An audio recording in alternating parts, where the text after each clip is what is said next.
হিন্দুদের ওখানে শিরিকের ওই নাড়ু খাবার যায়, ঠিক কিনা বলেন?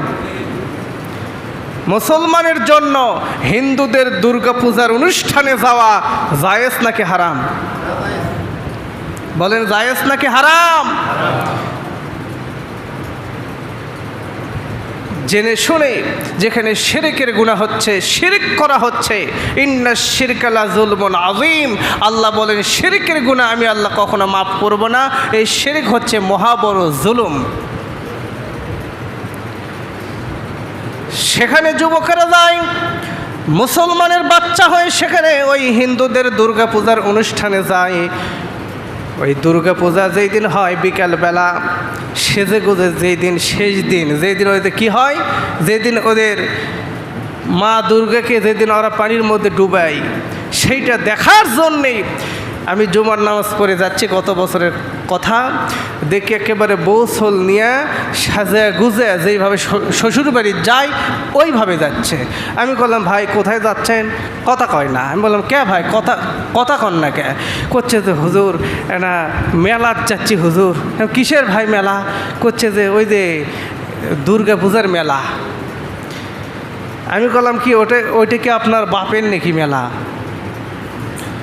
আপনি যেভাবে যাচ্ছেন মনে হয় যে শ্বশুরবাড়ির যাচ্ছেন, সেজে গুজে সুন্দর হইয়া একেবারে মনে হচ্ছে যে কি অবস্থা, মনে হয় শ্বশুরবাড়ির দাওয়াত খাওয়ার জন্যই যাচ্ছে। এই অবস্থায় যাচ্ছে আনন্দ করার জন্যে, মনের মধ্যে আনন্দ নিয়ে, হাসি খুশি নিয়ে। তাহলে যেখানে শিরক হচ্ছে, শিরকের মতো চরম জঘন্যতম কাজ সেখানে হচ্ছে, সেইটা দেখে মুসলমান আনন্দ পাবে?